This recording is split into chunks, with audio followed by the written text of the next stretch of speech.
अस्सलाम वालेकुम नाज़रीन, प्रोग्राम सच्चियां गल्लां दे नाल मैं वां तुहाडा मेज़बान एहसन ज़िया।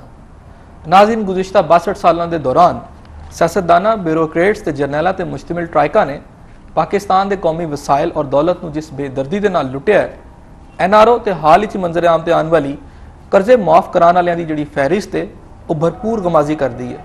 एक पासे जिसले ट्राइका इस बहती गंगा च हत्थ हो रही है, उस वेले अमरीकी सदर बारक ओबामा का यह बयान कि अमरीका अफगानिस्तान के अंदर दहशतगर्दी के खिलाफ जारी ऑपरेशन के दायराकार को पाकिस्तान के मजीद इलाके वसी करेगा, पाकिस्तानी कौम वास्ते परेशानियां खड़ियां करतियां ने।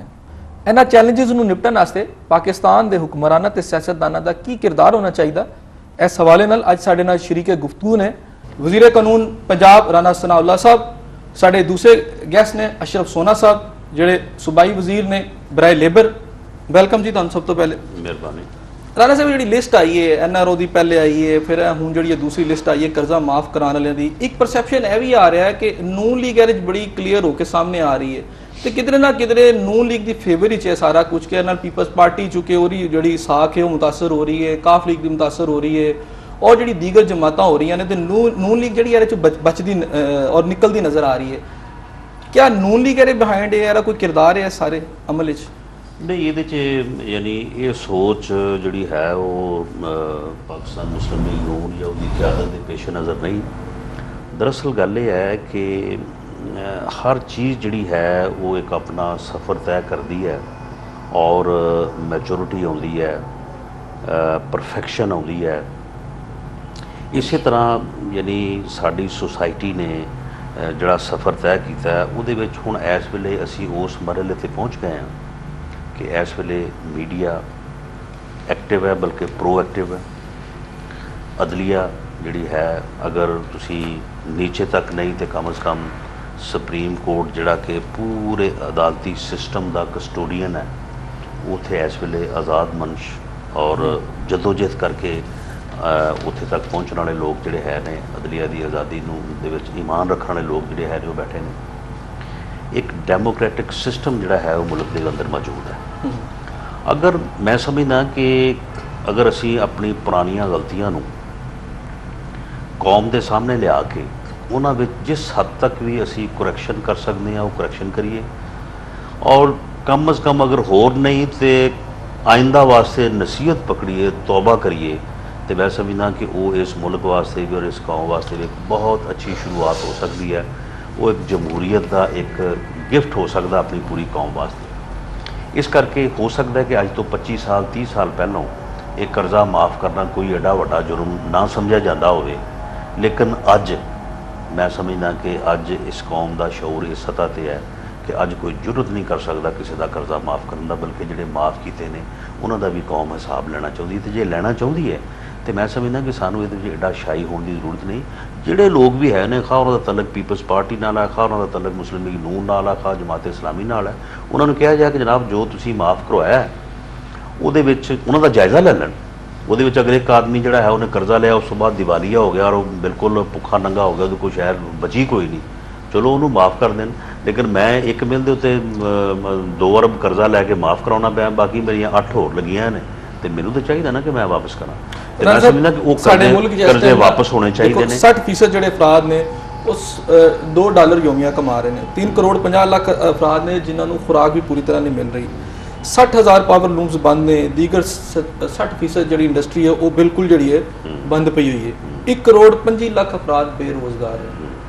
लेकिन असी जिसले कर्जा माफ़ कराने वाले की फहरिस्त देखने, NRO की फहरिस्त देखने, कर्जा माफ़ कराने वाले फहरिस्त बड़े बड़े जरनैल भी नज़र आते हैं, सियासतदान भी नज़र आते हैं। वफाकी वजीर ने मंजूर भट्टू साहब ने, सैनेटर हारून अख्तर साहब ने, वजीर मुमलकत मलक अमाद के वाले साहब मलक अल्लाह यार साहब ने, इसी तरह दीगर शुजाउर रहमान साहब ने बतौर तबर्रुक 2 जनरलों का नाम भी ले दिओ। जी बिल्कुल जी, मैं उन्होंने दसना major general retire Farhat Ali Khan Sahab भी ने, साबिक चेयरमैन नैब जिहड़े lieutenant general retired Syed Mohammad Amjad Sahab भी ने, एक और भी ने NRO दे नाल 94 करोड़ मंजूर कराया अपना बाप NRO तो अलावा असी जिसले असी सॉरी NRO च भी जाइए फहरिस्त तो हट के तो उहदे अंदर सानू जरदारी साहब भी नजर आते हैं। ठीक है जी।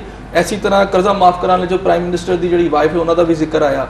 सो बहुत सारे ऐसे लोग ने, कुछ फहरिस्त जी है सुनिया उन्होंने अग लगा दी गई जी पार्लियामेंट मौजूद सी, वो फहरिस्त हाले मुकम्मल पीछे मौजूद है, वो आ जाएगा रिकॉर्ड, चलो वो भी रिकॉर्ड आ जाएगा।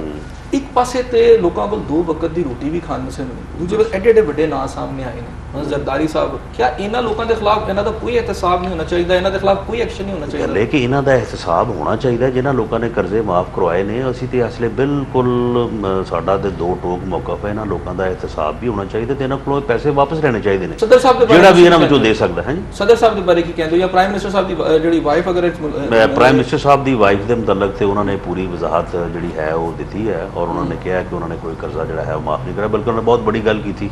ਉਹਨਾਂ ਨੇ ਕਿਹਾ ਜੀ ਅਗਰ ਮੇਰੀ ਵਾਈਫ ਦਾ ਇਸ ਗੱਲ ਦੇ ਵਿੱਚ NRO 'ਚ ਅਗਰ ਨਾ ਹੋਇਆ ਤੇ ਮੈਂ ਜਿਹੜਾ ਹੈ ਨਾ, ਮੈਂ ਆਪਣਾ ਜਿਹੜਾ ਹੈ ਉਹ NRO ਦੇ ਵਾਲੀ ਨੂੰ ਕੀਤੀ ਸੀ ਜਿਹੜੀ ਕਰਜ਼ਾ ਮਾਫ ਕਰਾਉਣ ਦੀ ਫਰਿਸ਼ਤੇ ਔਰ ਇਸ ਤੋਂ ਉਹਨਾਂ ਦਾ ਨਾਮ, ਬਿਲਕੁਲ ਮੈਂ ਸਮਝਦਾ ਅਗਰ ਉਹਨਾਂ ਦਾ ਨਾਂ ਹੈ ਤੇ ਅਸੀਂ ਬਿਲਕੁਲ ਪ੍ਰਾਈਮ ਮਿਨਿਸਟਰ ਸਾਹਿਬ ਨੂੰ ਇਹ ਗੱਲ ਕਵਾਂਗੇ, ਮੇਰਾ ਜਿਹੜਾ ਤੁਸੀਂ ਕਰਜ਼ਾ ਮਾਫ ਕਰਵਾਇਆ ਉਹ ਤੁਸੀਂ ਕਰਜ਼ਾ ਜਿਹੜਾ ਹੈ ਨਾ ਉਹ ਅਦਾ ਕਰੋ। ਤੇ ਮੁਸ਼ਤਬਾ ਸ਼ਜਾਉਰ ਰਹਿਮਾਨ ਸਾਹਿਬ ਦਾ ਵੀ ਨਾਂ ਹੈ। ਮੁਸ਼ਤਬਾ ਸ਼ਜਾਉਰ ਰਹਿਮਾਨ ਸਾਹਿਬ ਨਾਲ ਮੇਰੀ ਆਪਣੀ ਗੱਲ ਹੋਈ ਸੀ, ਉਹਨਾਂ ਨੇ ਕਿਹਾ ਕਿ ਜੀ ਇਹ ਨਾਂ ਮੇਰੇ ਭਾਈ ਦੇ ਨਾਂ ਨਾਲ ਰਿਜ਼ੈਂਬਲ ਜ਼ਰੂਰ ਕਰਦਾ ਹੈ, ਲੇਕਿਨ ਇਹ ਜਿਹੜਾ ਸ਼ਖਸ ਜਿਹਨੇ ਕਰਜ਼ਾ ਮਾਫ ਕਰਿਆ ਮੇਰਾ ਭਾਈ ਨਹੀਂ। ਲੇਕਿਨ ਅਗਰ ਉਹਨਾਂ ਦਾ ਭਾਈ ਹੋਵੇ, ਮੇਰਾ ਭਾਈ ਹੋਵੇ, ਸੋਨਾ ਸਾਹਿਬ ਦਾ ਭਾਈ ਹੋਵੇ, ਬਿਲਕੁਲ ਸਾਡਾ ਇਸ ਵੇਲੇ ਮੌਕਫ ਹੈ ਕਿ ਉਹਨੇ ਅਗਰ ਕਰਜ਼ਾ ਮਾਫ ਕਰਵਾਇਆ ਤੇ ਪੇਇੰਗ ਕੈਪੈਸਿਟੀ ਉਹਦੀ ਹੈ, ਉਹਨੂੰ ਉਹਦੇ ਕੋਲੋਂ ਹੁਕੂਮਤ ਨੂੰ ਬਿਲਕੁਲ ਜ਼ੋਰ ਦੇ ਕੇ ਉਹਦੇ ਕੋਲ ਕਰਜ਼ਾ ਜਿਹੜਾ ਹੈ ਨਾ ਵਾਪਸ ਲੈਣਾ ਚਾਹੀਦਾ, ਉਹ ਕੌਮੀ ਖਜ਼ਾਨੇ 'ਚ ਆਵੇ ਤਾਂ ਕਿ ਗਾਂ ਵਾਸਤੇ ਸਭ ਨੂੰ ਪਤਾ ਲੱਗ ਜਾਏ ਕਿ ਮਾਫ ਕਰਵਾਇਆ ਜਿਹੜਾ ਹੈ ਉਹ 20 ਸਾਲ ਬਾਅਦ ਵੀ ਦੇਣਾ ਪੈਣਾ, ਇਸ ਕਰਕੇ ਮਾਫ ਕਰਾਉਣ ਵਾਲੇ ਪਾਸੇ ਨਾ ਜਾਓ। ਅੱਛਾ ਸੋਨਾ ਸਾਹਿਬ, ਰਾਣਾ ਸਾਹਿਬ ਇਹਤਸਾਬ ਦੀ ਗੱਲ ਕਰ ਰਹੇ ਜੀ, ਉਹਨਾਂ ਕੋਲ ਪੁੱਛਿਆ ਜਾਣਾ ਚਾਹੀਦਾ ਕਿਧਰੇ ਇਸ ਗੱਲੋਂ ਤਾਂ ਨਹੀਂ ਕਹਿ ਰਹੇ, ਚੂੰਕਿ ਨੂਨ ਲੀਗ ਦੇ ਨੇ, ਨੂਨ ਲੀਗ ਦੇ ਬਹੁਤ ਹੀ ਘੱਟ ਲੋਕਾਂ ਦੇ ਨਾਂ ਇਹ ਸਾਰੀ ਫਹਿਰਿਸਤ ਜਾਂ NRO 'ਚ ਸਾਹਮਣੇ ਆਏ ਨੇ, ਤੇ ਚੂੰਕਿ ਬੇਸਿਕਲੀ ਜ਼ਿਆਦਾਤਰ ਲੋਕ ਪੀਪਲਸ ਪਾਰਟੀ ਨਾਲ ਤਾਲੁਕ ਰੱਖਦੇ ਨੇ, ਇਸ ਵਜ੍ਹਾ ਨਾਲ ਇਹ ਗੱਲ ਕਰ ਰਹੇ ਨੇ। ਨਹੀਂ, ਰਾਣਾ ਸਾਹਿਬ ਨੇ ਤੇ ਸਿਆਸੀ ਜਮਾਤਾਂ ਦੇ ਨਾਮ ਲੈ ਕੇ ਵੀ ਗਿਣ ਦਿੱਤਾ ਹੈ ਕਿ ਅਗਰ ਉਹਨਾਂ ਨਾਲ ਮੁਤਲਕਾ ਲੋਕ ਹੈ ਨੇ ਤੇ ਉਹ ਸਭ ਦੇ ਸਭ ਬਿਲਾ ਇਮਤਿਆਜ਼ ਉਹਨਾਂ ਦਾ ਇਹਤਸਾਬ ਹੋਣਾ ਚਾਹੀਦਾ। ਲੇਕਿਨ ਮੈਂ ਜਨਾਬ ਨੂੰ ਇੱਕ ਸਵਾਲ ਕਰਨਾ ਕਿ 7000 ਅਫਰਾਦ ਨੇ NRO ਦੇ ਤਹਿਤ ਮੁਸਤਫੀਦ ਹੋਣ ਵਾਲੇ, 36-37 ਸਿਆਸਤਦਾਨ ਨੇ ਸਿਰਫ। ਅੱਜ ਜਿਹੜੀ ਲਿਸਟ ਆਈ ਹੈ ਚੰਦ ਇੱਕ ਸਿਆਸਤਦਾਨ ਨੇ, ਬਾਕੀ ਸਭ ਬਿਊਰੋਕਰੇਟ ਤੇ ਜਰਨੈਲ ਨੇ। ਕਿੰਨੇ ਬਿਊਰੋਕਰੇਟਸ ਨੂੰ ਤੇ ਜਰਨੈਲ ਨੂੰ ਬੁਲਾ ਕੇ ਤੁਸੀਂ ਇਸ ਤਰ੍ਹਾਂ ਆਪਣੇ ਪ੍ਰੋਗਰਾਮ ਕੀਤੇ ਨੇ? ਕਿੰਨੇ ਜਰਨੈਲਾਂ ਔਰ ਬਿਊਰੋਕਰੇਟਸ ਦੀਆਂ ਤਫਸੀਲਾਤ ਜਿਹੜੀਆਂ ਨੇ ਤੁਸੀਂ ਲੋਕਾਂ ਦੇ ਸਾਹਮਣੇ ਲੈ ਕੇ ਆਏ ਹੋ ਆਪਣੇ ਪੂਰੇ ਵਸਾਇਲ ਦੇ ਬਾਵਜੂਦ? ਮੇਰੀ ਗੱਲ ਸੁਣੋ ਨਾ, ਮੈਂ ਤੁਹਾਨੂੰ ਇਹ ਦਰਖਾਸਤ ਕਰਨੀ ਹੈ ਕਿ ਇਹ ਜਿਹੜੀ ਲਿਸਟ ਜਾਰੀ ਹੋਈ ਹੈ ਇੱਕ ਜਮਹੂਰੀ हुकूमत ने जारी की है और पार्लीमेंट ने NRO ते मोहर नहीं लाई। ਇਹ ਕੰਮ ਹੋਏ ਨੇ ਜਮਹੂਰੀ ਹਕੂਮਤਾਂ ਦੇ ਦੌਰਾਨ, ਦੋ ਬੜੇ ਕੰਮ ਜਿਹੜੇ ਆਏ ਨੇ। ਔਰ ਅਗਰ ਇਹਦੇ ਅਸੀਂ ਮੁਸਬਤ ਨਾਰੇ ਅਸੀਂ ਇਹਦੇ ਮਾਣੇ ਕੱਢੀਏ ਤੇ ਇਹਦਾ ਮਤਲਬ ਇਹ ਹੈ ਕਿ ਅਸੀਂ ਪਿਛਲੀ ਖਰਾਬੀਆਂ ਨੂੰ ਵੀ ਠੀਕ ਕਰਕੇ ਅੱਗੇ ਤੋਂ ਬਿਹਤਰ ਸਫ਼ਰ ਕਰਨ ਦੀ ਉਮੀਦ ਕਰ ਰਹੇ ਹਾਂ, ਤੇ ਤੁਸੀਂ ਉਹਦੇ 'ਚ ਆਪਣਾ ਹਿੱਸਾ ਜ਼ਰੂਰ ਪਾਓ। ਇਸ ਵਾਸਤੇ ਨਾਮ ਬੇਸ਼ੱਕ ਥੋੜੇ ਨੇ, ਜੀ ਮੇਰੀ ਅਰਜ਼ ਸੁਣੋ ਨਾ, ਜਿਹੜੀ ਕਰਪਸ਼ਨ ਜਾਂ ਬਦਨਾਮੀ ਉਹਨਾਂ ਦੇ ਸਾਹਮਣੇ ਆਈ ਹੈ ਉਹਦਾ ਵੋਲਿਊਮ ਬਹੁਤ ਜ਼ਿਆਦਾ ਹੈ। ਸੁਣੋ ਇੱਕ ਮਿੰਟ, ਨਹੀਂ ਵੋਲਿਊਮ ਵਾਲੀ ਵੀ ਗੱਲ ਗਲਤ ਹੈ, ਵੋਲਿਊਮ ਦੂਸਰੇ ਪਾਸੇ ਜ਼ਿਆਦਾ ਹੈ, ਬੇਸ਼ੱਕ ਹਿਸਾਬ ਕਰ ਲਓ। ਚਲੋ ਵੀ ਪੂਰੀ ਲਿਸਟ ਆਂਦੀ, ਡਿਟੇਲਸ ਤੁਹਾਨੂੰ ਪਤਾ ਚੱਲ ਜਾਣਗੇ। ਹਾਂ, ਇਹਦੇ ਵਾਸਤੇ ਵੈਸੇ ਕਿਸੇ ਵਕਤ ਆਸਨ ਜ਼ਿਆਦਾ ਅੱਛਾ ਹੋਏਗਾ ਕਿ ਦੋ ਬਿਊਰੋਕਰੇਟ ਬੁਲਾ ਲੈਣਾ, ਦੋ ਜਰਨੈਲ ਬੁਲਾ ਲੈਣਾ ਤੇ ਮੈਨੂੰ ਵੀ ਰਾਣਾ ਸਾਹਿਬ ਨੂੰ ਬੁਲਾ ਲੈਣਾ ਤੇ ਫਿਰ ਸਾਹਮਣੇ ਬਹਿ ਕੇ ਗੱਲ ਕਰਾਂਗੇ ਕਿ ਇਸ ਮੁਲਕ ਦਾ ਨੁਕਸਾਨ ਕਿੰਨੇ ਜ਼ਿਆਦਾ ਕੀਤਾ। ਮੈਂ ਤੁਹਾਨੂੰ ਕਰਨੀ ਚਾਹਨਾ, ਮੈਂ ਜਿਹੜੀ ਗੱਲ ਕਰਨਾ ਚਾਹਨਾ ਉਹ ਹੁਕੂਮਤ ਸਾਡੀ ਹੈ, ਲੇਕਿਨ ਹੁਣ ਸਭ ਲੋਕ ਇਸ ਛਾਨਣੀ ਚੋਂ ਲੰਘਣਗੇ ਇਨਸ਼ਾਅੱਲਾ। ਇਹ ਬਿਲਾ ਇਮਤਿਆਜ਼ ਦੀ ਛਾਨਣੀ ਲੱਗੇਗੀ ਸਾਰਿਆਂ ਨੂੰ। ਮੈਂ ਜਿਹੜੀ ਗੱਲ ਕਰਨੀ ਚਾਹਨਾ ਤੋਂ ਕਰਨਾ ਚਾਹੀਦਾ, ਮੈਂ ਜਿਹੜੀ ਗੱਲ ਕਰਨਾ ਉਸ ਤੋਂ ਵੀ ਪਹਿਲੇ ਜਾਣਾ ਚਾਹੀਦਾ, ਉਸ ਤੋਂ ਵੀ ਪਹਿਲੇ ਜਾਣਾ ਚਾਹੀਦਾ। ਲੇਕਿਨ ਮੈਂ ਜਿਹੜੀ ਗੱਲ ਤੁਹਾਨੂੰ ਇੱਕ ਅਰਜ਼ ਕਰਨੀ ਚਾਹਨਾ ਤੁਹਾਡੇ ਪ੍ਰੋਗਰਾਮ ਦੇ ਹਵਾਲੇ ਨਾਲ, खुदा का वास्ता जिन्होंने दोनों लिस्टों सियासतदानों तक महदूद करके बाकी लोगों को कितने तहफ़्फ़ुज़ ना दे देना कि तुसी सिर्फ सियासतदानों को इन्ना गंदा कर दो, सियासतदानों के उत्ते इन्नी सूई रख लो, सियासतदानों को इन्ना डिस्कस कर लो कि बाकी लोग सारे मुकद्दस गायब बन के जिहड़ा है ना वो सारे अपने गुनाहों तो बाहर हो जाए।